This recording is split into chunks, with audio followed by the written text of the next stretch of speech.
हमारी ज़िंदगी में कुछ घटनाएं ऐसी हो जाती हैं जिसे हम चाहकर भी सारी ज़िंदगी भुला नहीं सकते। ऐसा ही मेरे और मनोरमा भाभी के बीच हुआ। गांव में विवाह की चहल पहल थी। सारी औरतें सज धज कर इधर से उधर घूम रही थीं। सारे मर्द भी साज सज्जा करके इधर उधर घूम रहे थे। बारात बस निकलने ही वाली थी। हमारे गांव में विवाह के अवसर पर एक बड़ी मनोरंजक रस्म होती है। बारात के रवाना हो जाने के बाद वर के घर पर रत जगा होता है। मोहल्ले और नाते रिश्तेदारों की सभी स्त्रियां उस रात वर के घर पर इकट्ठा होती हैं और फिर जागरण की उस बेला में विवाह की सारी रस्में पूरी विधि विधान से संपन्न की जाती है। कोई स्त्री वर का रोल तो कोई वधू का रोल करती है। अच्छा खासा नाटक होता है। हंसी मजाक का भय आलम रहता है कि हंसते हंसते स्त्रियों के पेट दुखने लगता है। ऐसे ऐसे मजाक होते हैं जिसे अगर कोई पुरुष सुन ले तो शर्म से पानी पानी हो जाएगा। लेकिन मैं नहीं जानती थी इन सब हंसी मजाक के बीच में मेरे और मेरी भाभी के बीच में यह सब हो जाएगा। घर में पुरुषों के ना होने से स्त्रियां खूब हंसती खेलती हैं। सारे मोहल्ले को वे सर पर उठा लेती हैं।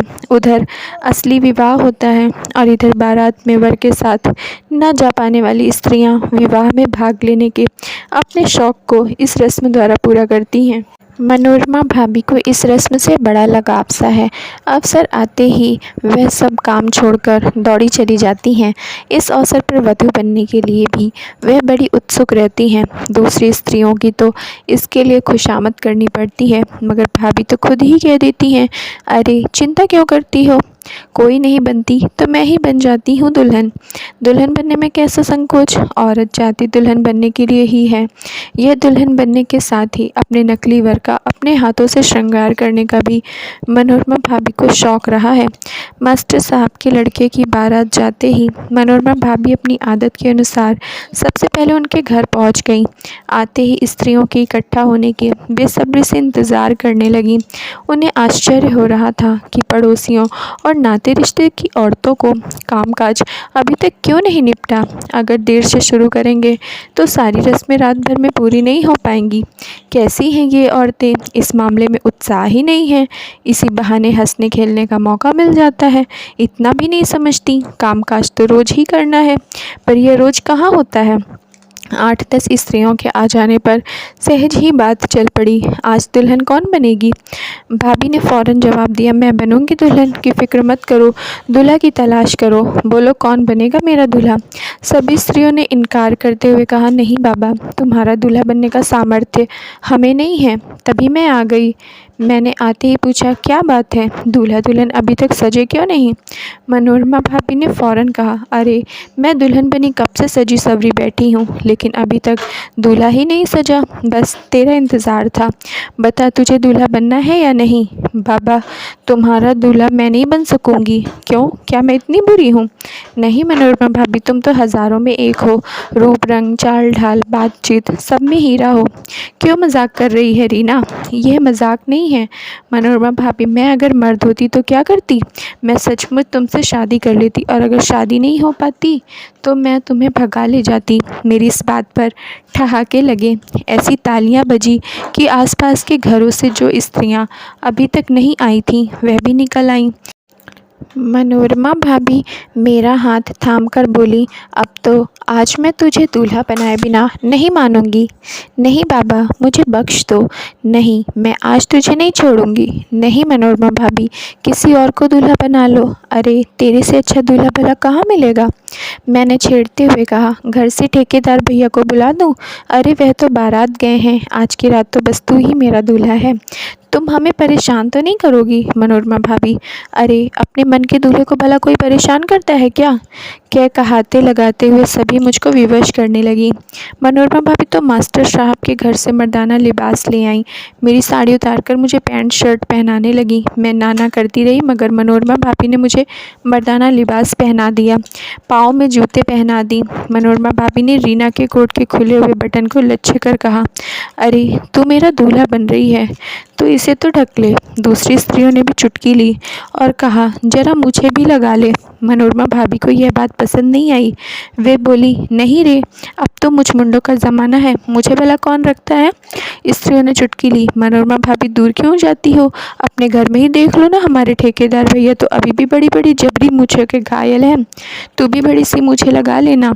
मैं भी मनोरमा भाभी को छेड़ने के ख्याल से कहा, अरे हाँ रे, ले आओ मूछों से मैं पूरा मर्द दिखूंगी। मनोरमा भाभी का चेहरा उतर गया। वे तुनक कर बोली, मैं नहीं लगाने दूंगी मुझे। मैंने शरारत से मुस्कुराते हुए कहा, हम तो लगाएंगे मुझे, तो फिर मैं तुझे दूल्हा नहीं बनाऊंगी, मत बनाओ। मैं कोट उतारने लगी। मनोरमा भाभी ने मेरा हाथ थाम लिया और उदास होकर बोली थी, रीना मुझे परेशान मत कर। परेशान तो तुम कर रही हो भाभी, मैंने क्या किया। मुझे क्यों नहीं लगाने दे रही हो। ठेकेदार भैया की भी तो मुझे हैं, तो उनका नाम यहाँ मत ले। क्यों ना लो। अरे रीना, आज मेरी मर्जी का श्रृंगार करने दे पगली। मनोरमा भाभी के भीगे कंठ की भंगिमा से मैं द्रवित हो गई। शरारत की मूरत को त्याग कर आज्ञाकारी बच्चे की तरह मैं उनके सामने बैठी हुई बोली, अच्छा भाभी, तुम अपना मनचाहा श्रृंगार कर दो। मनोरमा भाभी को जैसे वरदान सा मिल गया। वह ललक कर मेरा श्रृंगार करने लगी। रजवाड़ा ढंग से उन्होंने मेरे सर पर साफा बांधा, बाल पर चमचम चमकती बिंदिया भी लगा दी और फूलों का सेहरा भी बांध दिया। सारा श्रृंगार हो जाने पर मनोरमा भाभी ने अपने 0 नंबर की ऐनक उतारी और उसे मुझको पहनाने लगी। मेरी आंखों में फिर शरारत की चमक आ गई। अपनी होठों की हंसी को रोककर मैं बोली, मनोरमा भाभी, ऐनक मैं नहीं लगाऊंगी। भाभी ने दयनीय मुद्रा बनाकर कहा, नहीं रे, चश्मा बिना तो दूल्हा जचता ही नहीं है। नहीं भाभी, चश्मा लगाने पर लोग चश्मिश कहते हैं। कहने दे, तू तो चश्मा लगा ले। मैं जानती थी कि मनोरमा भाभी चश्मा लगवाए बिना मानेंगी नहीं, मगर मैं फिर भी इनकार करती रही। आजकल चश्मा का फैशन ही नहीं। कौन कहता है, आजकल ही तो चश्मा का फैशन है। नहीं है भाभी, चाहे तो सबसे पूछ लो। सभी स्त्रियों को इस नाटक में मज़ा आ रहा था, इसलिए बिना पूछे उन्होंने अपना मत व्यक्त किया। कमज़ोर नज़र वाले ही लगाते हैं चश्मा। मैंने फ़ौरन इस बात का समर्थन कर कहा, भाभी सुना आपने, मुझे कुछ नहीं सुनना है, मैं तो अपने दूल्हे को चश्मा पहनाऊंगी। मैंने भाभी के कान से मुंह सटाते हुए फुसफुसा कर कहा, क्यों, चश्मा वाला अभी भी मन में बैठा है क्या। भाभी का गुस्से से मुंह फूल गया। दूसरी स्त्रियां इस बात को सुन नहीं पाई थीं, इसलिए वह चिल्लाईं, यह क्या गुपचुप बातें हो रही हैं, शादी अभी हुई नहीं और अभी कानाफूसी चलने लगी। इस बात का ना तो मनोरमा भाभी ने उत्तर दिया, ना ही मैं। फिर मैंने भाभी के हाथ से चश्मा लेकर पहन लिया और दूसरी ही बात छेड़ दी, यह क्या देरदार लगा रखी है, जल्दी करो ना, हमारी शादी। स्त्रियों ने चुटकी ली। क्यों, ऐसी क्या बेकरारी है। मैं इतराती हुई बोली, बेकरारी क्यों नहीं होगी, एक रात के लिए ही तो दुल्हन मिल रही है, और वह भी भाभी जैसी नगीना।